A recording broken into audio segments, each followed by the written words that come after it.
I woke up this morning and I was just thinking a little bit more about Overwatch Classic. My brother-in-law and his wife were staying for a week at my house, and we played a lot of board games, and we had a lot of discussion about like game design, board game theory from video games and board games alike. And one of the things that I was thinking about with Overwatch Classic is just how much the extrapolation between really the curve of how game design has changed over the past 8 or 9 years.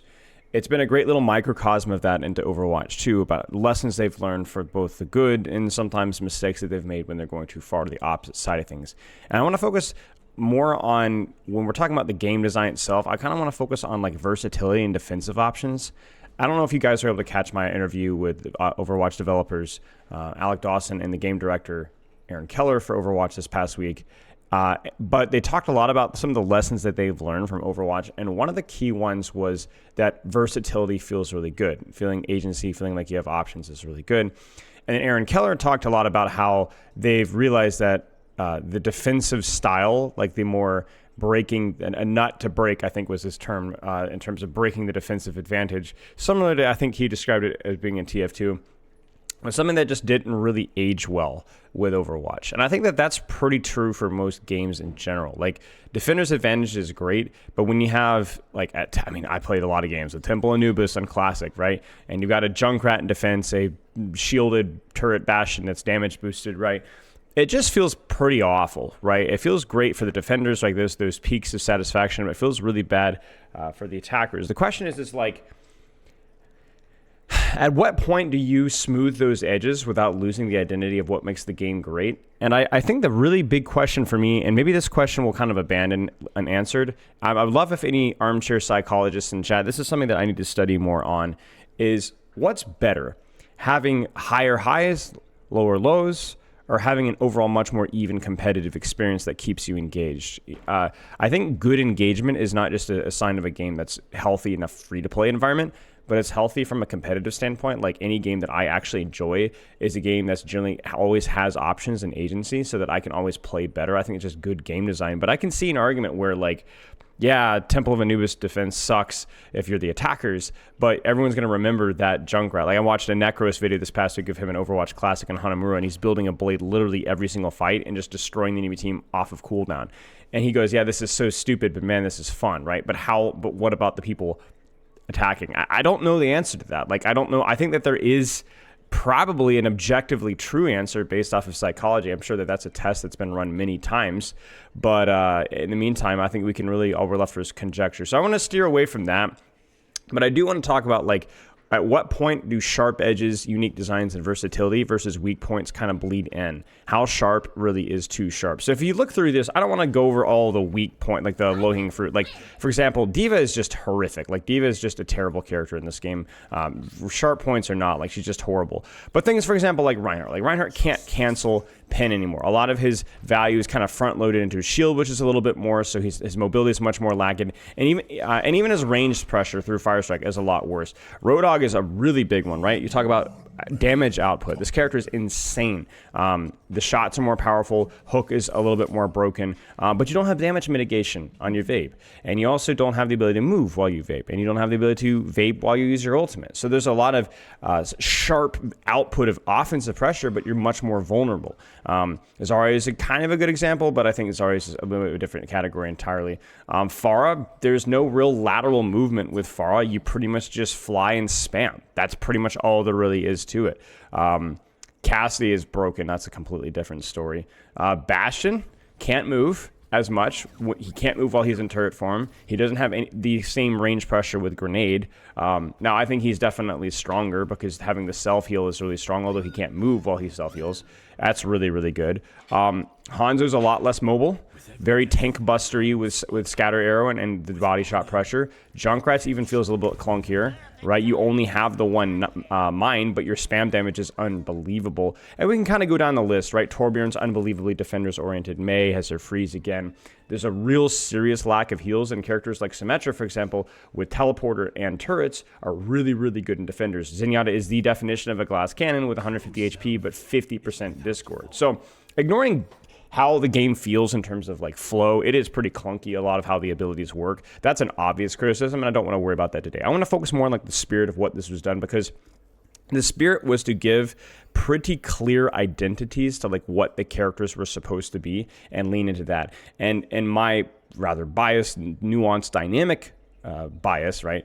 I think that only the ones that have aged really well are the ones that have a lot of mobility, right? So Tracer's pretty much the same. Genji's great. Winston's still Winston. And there's some characters like Soldier, which kind of function the same. And ironically, the thing that makes Lucio feel really bad is the fact that he isn't very mobile in this mode. He doesn't get any speed boost on the wall, and there's a freaking internal cooldown, I believe, off of that exact wall ride. So it just feels pretty clunky. So the characters that have aged well were the ones that were able to preserve their choices and their skill expression through their mobility. And I think that that's a pretty interesting question here. Is a lot of people are not going to agree with me. A lot of people are going to be like, no, legit, Hanzo feels so good to have back, or Pharah, it's nice to fly in midair. So the question is what, is this good game design or not? Like, I've got some notes here. How sharp is too strong? Because one of the things that I think was initially designed, and I've had this discussion on stream before, is I feel ignoring the defensive versus offensive versatility ideas. The idea was that you have a bunch of very, very sharp edges, right, that you put together to make a great meal, right? You wouldn't eat an egg to eat a cake, right? When you make a cake, you have flour, which doesn't taste anything like a cake. You have an egg, which doesn't taste anything like a cake. You have sugar, which doesn't taste anything like a cake, instead of the sweet aspect of the cake, and so on. And so you have like these very unique aspects, which when combined create something extraordinary. The way this is it's like, well, what if you don't have the right ingredients? Well, you suck. Like this, if you've played this, if you don't have some sort of cohesive composition, or even worse, you have the wrong characters for the wrong point of the game.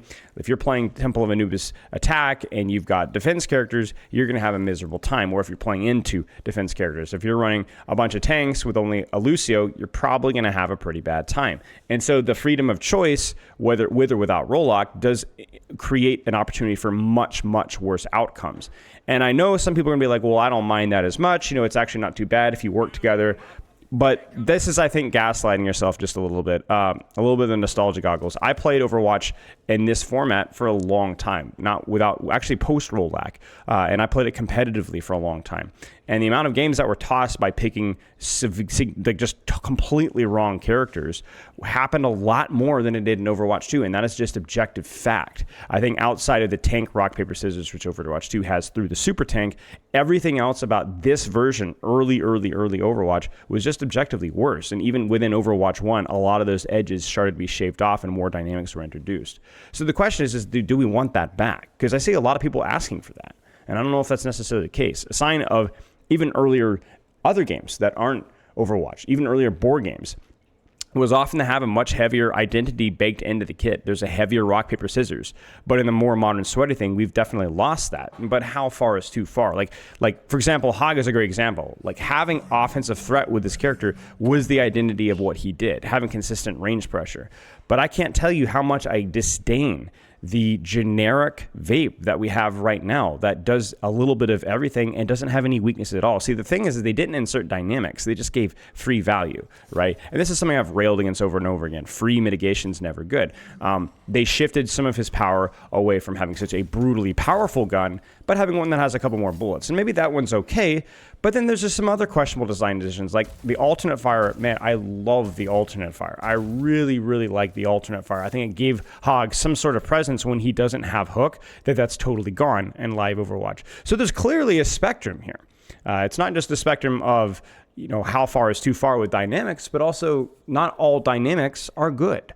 I think another good example of this is Pharah, right, who I think significantly improved her identity in Overwatch 1. I mean, looking how slow this is, but this is pretty much all that she did in Overwatch 1 was fly and spam. Her options to move were significantly limited. So she gains the option to move in Overwatch 2, but she also loses health, and she also loses splash damage. And I think that's kind of the direction you want to go. If you do give, you do have to take. But Pharah is still the flyer. She's still the spam character. So I don't really know where I'm going with this. Maybe this is more of a ramble. I want to really find out, like, where does nostalgia meet truth? Are there certain aspects of Overwatch 1 Classic, maybe some of the downsides, maybe the punishability, right, is something that we need to go back to? especially within the tank role. I think that's probably very true. But also, how much of that is Overwatch Classic versus just the 6v6 game mode? Could this have even functioned in Overwatch 2 with 5v5? I don't really know. All I want to point out is that I'm kind of more responding to some of the crowd I see sometimes in comments and Twitter replies, which talks about how, the identities of the characters just felt so much more intact. But I want to point out that that conversation is a lot more nuanced, and you don't really want to go back to that full out. We've been there. And if you haven't tried this, I highly encourage you to do so. It's fun, certainly, for a little while, the novelty of it. But as soon as you start to put in a lot of effort into min-maxing things, you realize the major, major flaws within the system. And I know there's going to be people in the comments that are like, oh, but, modern Overwatch is just as bad, if not worse. And that's just complete bogus. And I encourage you to try it. You'll see exactly what I mean.